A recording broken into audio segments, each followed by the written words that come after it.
Subtle আর্টের আজকের পর্বে আমরা দেখব টেন্ডারার ডেটাবেজের মাধ্যমে যদি ওয়ার্ক সার্টিফিকেট বা পেমেন্ট সার্টিফিকেট ভেরিফাই করা না হয় তাহলে কি সমস্যা হতে পারে সেটা আমরা দেখব। যেমন আমরা একজন ঠিকাদারের আইডিতে লগ ইন করি। প্রত্যেকটা ঠিকাদারের আইডিতে লগ ইন করলে আমরা বর্তমানে এই মেসেজটা দেখতে পাই। যদি মেসেজটা একটু মনোযোগ দিয়ে পড়ি তাহলে বিষয়টা কি, এখানে বলা আছে যে ইজিপি সিস্টেমের মাধ্যমে টেন্ডারার ডেটাবেস মডিউল সংযুক্ত করা হয়েছে। প্রত্যেক ঠিকাদারকে রিকোয়েস্ট করা হচ্ছে যে তিনারা যেন ওয়ার্ক এক্সপিরিয়েন্স সার্টিফিকেট এবং পেমেন্ট সার্টিফিকেট 30 সেপ্টেম্বর 2022 তারিখের মধ্যে কনসার্ন অর্থাৎ সংশ্লিষ্ট প্রকিউরিং এন্টিটি কর্তৃক ভেরিফাই করিয়ে নেয়। এই সেকেন্ড প্যারাটা মোস্ট ইম্পর্টেন্ট। আপনাদের যদি একটু ব্যাখ্যা করে বলি তাহলে টেন্ডারের ডেটাবেজে অর্থাৎ টেন্ডার অ্যানালাইসিসের সময় বা টেন্ডার ইভালুয়েশনের সময় যদি একাধিক ঠিকাদারের একই রেট হয়ে যায় তাহলে ম্যাট্রিক্স ফর্ম করা হয়। আপনারা হয়তো পাস্ট পারফরমেন্স ইভালুয়েশন ম্যাট্রিক্স দেখবেন, আর যদি কেউ না দেখে থাকেন তাহলে আমার এই ভিডিও দেখবেন, তাহলে এই ইভালুয়েশন ম্যাট্রিক্স সম্পর্কে বিস্তারিত ধারণা পাবেন। তো এখন এই ম্যাট্রিক্স ফর্ম করার জন্য আমরা বর্তমানে সেটা ম্যানুয়ালি করে থাকি, ওয়ার্ক সার্টিফিকেট গুলা সংযুক্ত করে থাকি। কিন্তু এই 30 সেপ্টেম্বরের পরে এই সার্টিফিকেট বা পেমেন্ট সার্টিফিকেট গুলা টেন্ডারার ডেটাবেস থেকে অটোমেটিক ইভালুয়েশন ম্যাট্রিক্সে চলে আসবে।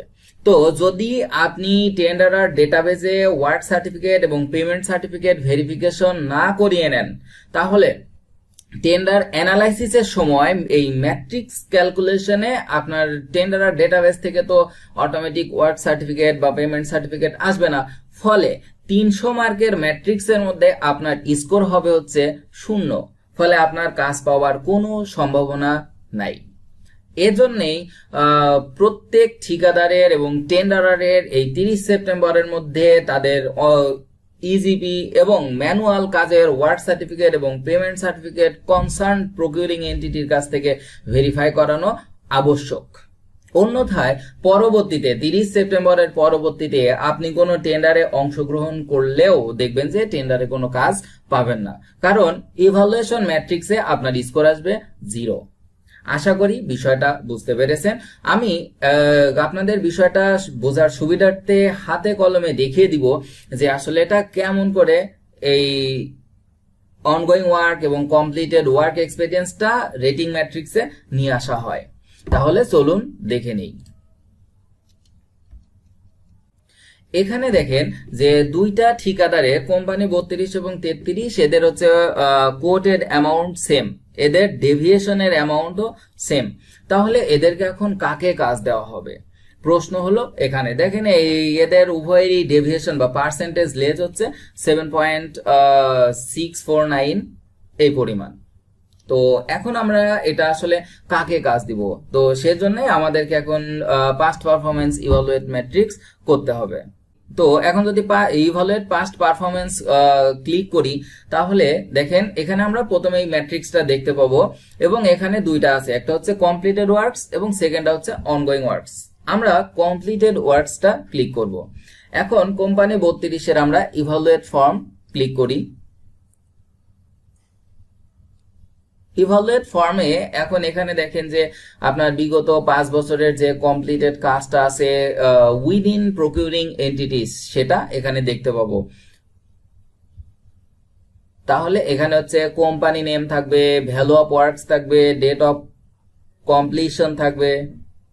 আমরা এখান থেকে সার্টিফিকেটটা দেখতে পাবো। ডাউনলোড যদি করি তাহলে এখন এই অংশ থেকে আমরা এখন ডাউনলোড করে দেখতে পাবো যে তার ওয়ার্ক সার্টিফিকেটটা ঠিক আছে কিনা বা ডেটের মধ্যে আছে কিনা। টেন্ডার পাবলিকেশন ডেট দেখতে পাবো, এখান থেকে অফিসিয়াল কস্ট এস্টিমেট দেখতে পাবো। আর এই 8 নাম্বার কলাম থেকে আমরা 75% অর্থাৎ কত পার্সেন্টের মধ্যে পড়ে সেটা আমরা দেখতে পাবো। এরপরে আমরা টাইম ফ্রম আইএফটি বিষয়টা দেখতে পাবো। এই 10 নাম্বারটা most important, eligible first past performance evaluation. এই যে দেখেন এখানে আমরা ইয়েস অথবা নো করে দিচ্ছি, এটা কিন্তু ম্যানুয়ালি হচ্ছে। তো যদি আমাদের এটা ইজিবি টেন্ডারার ডেটাবেস থেকে করে নেন তাহলে এই অংশটা কিন্তু আমাদের ম্যানুয়ালি আর করতে হবে না, জাস্ট আমরা এখন সাবমিট করে দিব। তাহলে এইভাবে আমরা প্রত্যেকটা ম্যানুয়াল কাজগুলাকে সাবমিট করে থাকি। এখন দেখেন অনগোয়িং ওয়ার্কের ক্ষেত্রে ongoing works all peace organisation, ongoing ওয়ার্কের ক্ষেত্রে উইদিন পিইস অর্গানাইজেশন হতে হবে এমন কোনো রুলস নাই। তো এখন এখান থেকে দেখেন কাজের নাম দেখতে পাবো, এরপরে আমরা ভ্যালু অফ ওয়ার্কস দেখতে পাবো, তারপরে ডেট অফ কন্ট্রাক্ট সাইনিং এর ডেট পাবো আমরা যেটা দেওয়া থাকে। এখন এখানে হচ্ছে প্রকিউরিং এন্টিটির নাম এলজিডি টাঙ্গাইলে এই কাজটি করা হয়েছে, এটা যে কোনো অফিসেই হতে পারে। এখন এখানে কন্ট্রাক্ট এগ্রিমেন্ট বা নোয়া নোটিফিকেশন অফ অ্যাওয়ার্ড আপলোড করবে, আমরা এখান থেকে সে নোয়াটা ডাউনলোড করে দেখে নিব বা ওয়ার্ক অর্ডারটা দেখে নিব যে এটা যথাযথ আছে কিনা। এরপরে এখানে এলিজিবল ফার্স্ট পাস্ট পারফরমেন্স, দেখেন এই অংশটাই হচ্ছে মোস্ট ইম্পর্টেন্ট। আমরা এটা নিব নাকি নিব না, এটা আসবে কি আসবে না, সেটা কিন্তু জাস্ট হচ্ছে আমার ম্যানুয়ালি আমি ইয়েস অথবা নো সিলেক্ট করে দিচ্ছি। কিন্তু এই 30 সেপ্টেম্বরের পরে টেন্ডারার ডেটাবেস থেকে এই অংশটা অটোমেটিক চলে আসবে, এজন্যই এটা খুবই গুরুত্বপূর্ণ। তাহলে এভাবে আমরা এখন প্রত্যেকটা ঠিকাদারের কমপ্লিটেড ওয়ার্কস এবং অনগোয়িং ওয়ার্কস গুলা ভেরিফিকেশন করে থাকি। তো যদি কেউ টেন্ডারার ডেটাবেস 30 সেপ্টেম্বরের মধ্যে পূরণ না করে, তাহলে এই যে 30 সেপ্টেম্বরের পরে এই ম্যাট্রিক্স ক্যালকুলেশনের এই অংশটা আর আসবে না। যদি না আসে তাহলে কি ঘটনা ঘটতে পারে চলুন আমরা দেখে নেই। এখন দেখেন যে এখানে আমরা যে টেন্ডারটাতে ম্যানুয়ালি ইভালুয়েশন ম্যাট্রিক্স করলাম সেটাই তার আইডি 74591। এখন আমরা দেখি যে এটা তাহলে কি অবস্থা। তাহলে এখানে দেখেন আমাদের প্রাইস ইভালুয়েশনের ক্ষেত্রে দেখাচ্ছে যে কোটেড অ্যামাউন্ট সেম এবং ডেভিয়েশন অ্যামাউন্ট সেম। আমরা কিছুক্ষণ আগেই দেখেছিলাম যে এটার পার্সেন্টেজ ডেভিয়েশন হচ্ছে 7.649। তাহলে এটার সবকিছু সমান হলে এখন আমরা কাজ কাকে দিব? তো এই ক্ষেত্রে এই পিপিআর এর অনুযায়ী বলা আছে যে আমাদের এটা ম্যাট্রিক্স করা লাগবে এবং তার গুণগত মানের উপর ভিত্তি করে আমাদেরকে কাজ দিতে হবে। তাহলে ম্যাট্রিক্স আপনারা যেটা কিছুক্ষণ আগে দেখে আসলেন সেটা এখন দেখেন এখানে ম্যাট্রিক্সের স্কোর 1, স্কোর 2, স্কোর 3 কিভাবে ম্যাট্রিক্স করা হয় ম্যাট্রিক্সটা বুঝতে আমার এই ভিডিওটি দেখতে পারেন, আপনারা ম্যাট্রিক্স সম্পর্কে বিস্তারিত ধারণা পাবেন।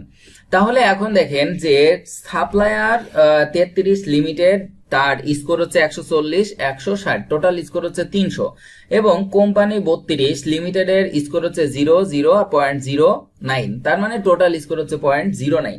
এখন বিষয়টা হচ্ছে দেখেন দুইজনের কোটেড অ্যামাউন্ট সেম, দুইজনের পার্সেন্টেজ লেস বা ডিসকাউন্ট বা পার্সেন্ট অফ ডেভিয়েশন সেম, কিন্তু তারপরেও সাপ্লায়ার 33 লিমিটেড কাজ পেল, উইনার হলো। দেখেন এখানে উইনার দেখতে পাচ্ছেন, তার মানে তিনি টেন্ডারার ডেটাবেসের মাধ্যমে ওয়ার্ক কমপ্লিশন সার্টিফিকেট ভেরিফাই করিয়েছেন, তার টেন্ডারার ডেটাবেসে প্রকিউরিং এন্টিটি কর্তৃক তার ওয়ার্ক সার্টিফিকেট এবং পেমেন্ট সার্টিফিকেট সংযুক্ত হয়েছে বিধায় সকল মানগুলা এখানে আসছে, এজন্যই তিনি পুরাটা স্কোরই পেয়ে গেছেন। আর সাপ্লায়ার 32 লিমিটেডের কোনো সার্টিফিকেট এভাবে রেটিং ম্যাট্রিক্সে আসবে না, কারণ তিনি ওয়ার্ক সার্টিফিকেট বা পেমেন্ট সার্টিফিকেট প্রকিউরিং এন্টিটি দ্বারা ভেরিফাই করাননি, ফলে তার টেন্ডারার ডেটাবেসে কোনো তথ্য সংযুক্ত হয়নি। তো এভাবে আসলে প্রত্যেকটা টেন্ডারার ডেটাবেস মডিউলটা কাজ করে থাকে। আপনারা হয়তো অনেকদিন করতেছিলেন কিন্তু বুঝতে সমস্যা ছিল, আশা করি এখন বুঝতে পেরেছেন যে টেন্ডারার ডেটাবেস থেকে এটা আসলে কতটা গুরুত্বপূর্ণ। এভাবে স্কোর ক্যালকুলেশন করা হয়। তো 30 সেপ্টেম্বরের মধ্যে যদি আপনারা এই কাজটি না করেন তাহলে কিন্তু এই ম্যাট্রিক্স ক্যালকুলেশনের সময় আপনাদের কোনো রকম কোনো ইনফরমেশন আসবে না, ফলে আপনাদের টেন্ডার পাবার বা এই টেন্ডারে কাজ পাবার কোনো সম্ভাবনা থাকবে না। এজন্য সবাই 30 সেপ্টেম্বরের মধ্যে টেন্ডারার ডেটাবেসের মাধ্যমে আপনাদের ওয়ার্ক কমপ্লিশন সার্টিফিকেট এবং পেমেন্ট সার্টিফিকেট ভেরিফাই করিয়ে নেবেন। এছাড়া শুধুমাত্র ম্যাট্রিক্সের ক্ষেত্রেই না, দেখেন আরো টেন্ডার ক্যালকুলেশনের যে ক্রাইটেরিয়াগুলো চাওয়া হয়, এভারেজ অ্যানুয়াল কনস্ট্রাকশন টার্নওভার বা টেন্ডার ক্যাপাসিটি, সেটাও কিন্তু এখানে অটোমেটিক যোগ হবে। যেমন দেখেন এখানে টেন্ডারার ডেটাবেস অপশনে প্রথমে অপশন আছে অ্যানুয়াল কনস্ট্রাকশন টার্নওভার। তো এখানে যদি আমরা ক্লিক করি ক্লিক করার পরে দেখেন এখানে আমাদের ফাইন্যান্সিয়াল ইয়ার, পেমেন্ট ডেট এবং পেমেন্ট টু ডেট এরকম কিছু ইনফরমেশন আছে। তো আমরা ফাইন্যান্সিয়াল ইয়ার দিয়েই সার্চ করব।